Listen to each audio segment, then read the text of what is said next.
This goes into my third point, which is broaden your look on career goals. Now, we're always taught when we was younger. I mean, not taught, but just told to us always since I was a kid. What do you want to be when you grow up?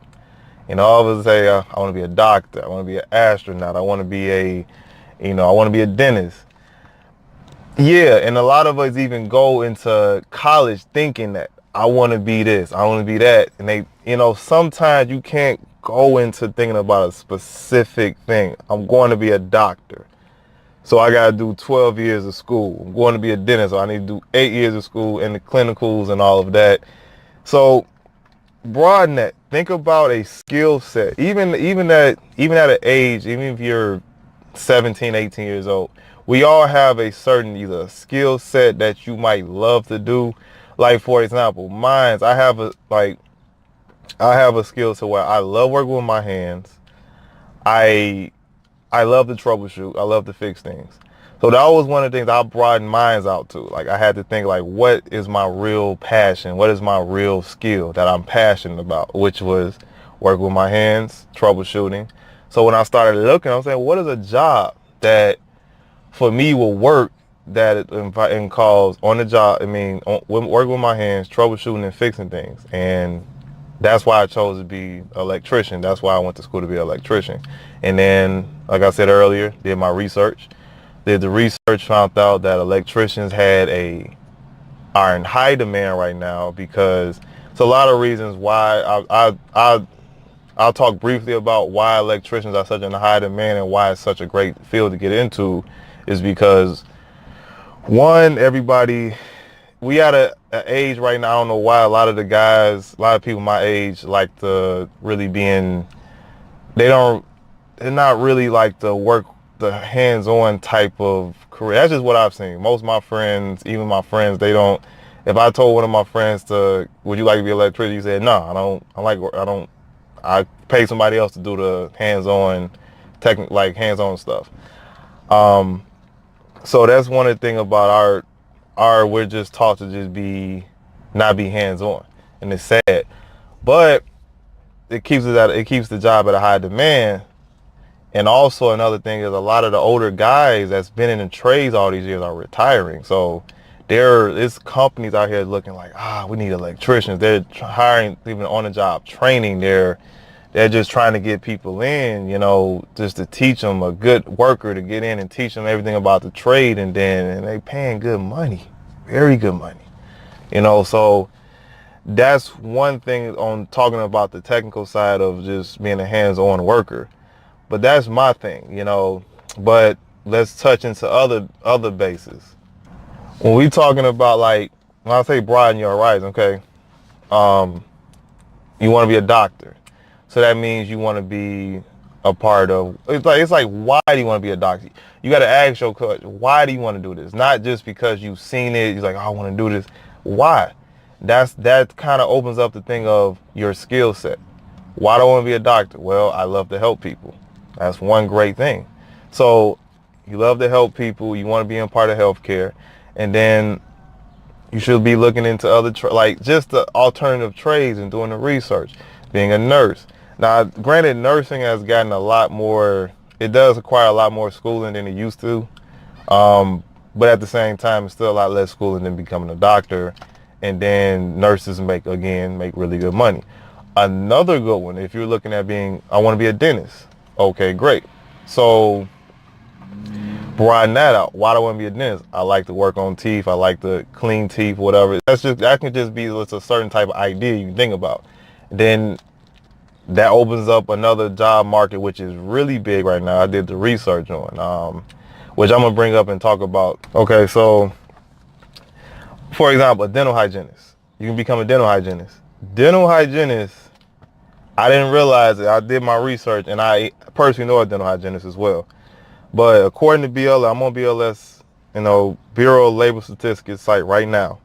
Dental hygienist median pay. This is out of the whole. Now, granted, we gonna touch more about median pay, but when we talk about median pay, that's basically like the average pay out of every dental hygienist. Basically, a median pay as of 2018 of a dental hygienist is $75,000 a year. I just estimate $74,820. $36 an hour is the median pay of a dental hygienist. And check this out. All you need is an associate's degree. Associate's degree and the job outlook, they're expecting in the next 10 years, 40,000 more jobs to be added to the job field. So, and that's an associate's degree, not a bachelor's. You can get that from your local community college. I'll give you another point from my own person. I know a dental hygienist. She got her degree got her associate's degree as a dental hygienist.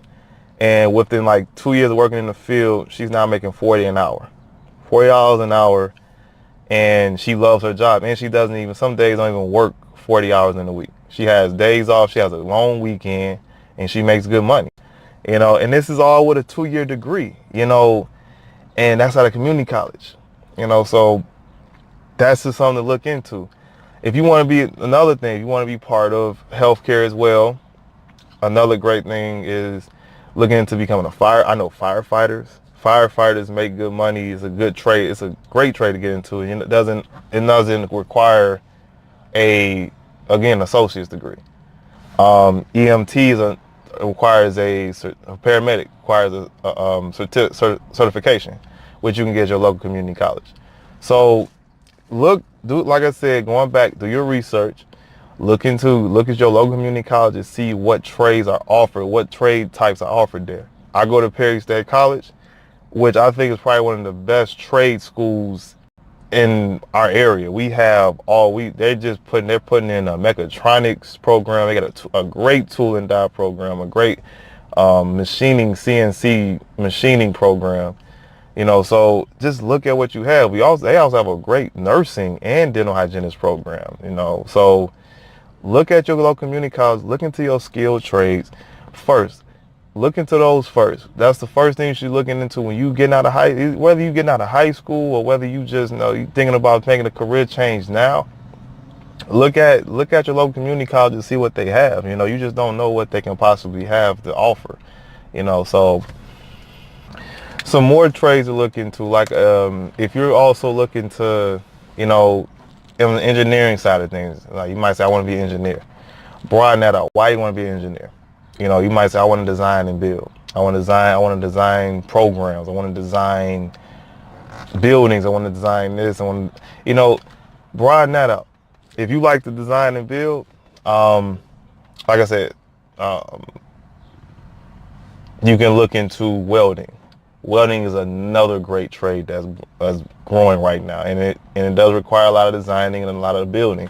And honestly, 1 year of school, going to welding school, going to like my local community college, Perry State, has a great welding program. 1 year in, this guy's starting off making, because once you learn how to do all the welding techniques, guys start off in the mid-20s as a welder with a 1-year degree. Like, that's pretty good. You know, you get that under your belt. You learn how to weld different types of aluminum, stainless steel, things like that. They're needed. That is at a high demand as well, you know. So welding is another good trade to look at. Touching back into, you might well say, I want to work on airplanes. And I kind of wish, I don't think Perry State has an aircraft technician program, but aircraft technicians are even at a higher demand than electricians right now. They're at a higher demand than most mechanics and or manufacturing technicians. They're looking for guys, and they make, again, over, you know, looking at $40,000, $50,000 a year starting off. And I think all you need is a certification for that. And that's a field that's going to be around forever. That's another thing about doing research. You got to also look for something that you're going to have a job, guaranteed job. You can work years and build your way up and work your way up, hiring a company, or just make sure if something goes wrong where there's a layoff, so you can always move to a different company or move to a different location, or never know, might want to run your own business. So that's the thing, like going into skilled trades, it sets you up to be an entrepreneur as well. That's another thing that can come out of it as well. So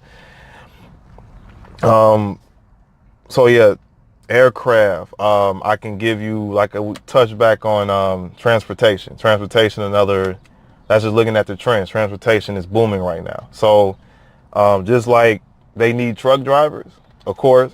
That's another trade look you want. That's another good trade look into. Not a lot of schooling needed.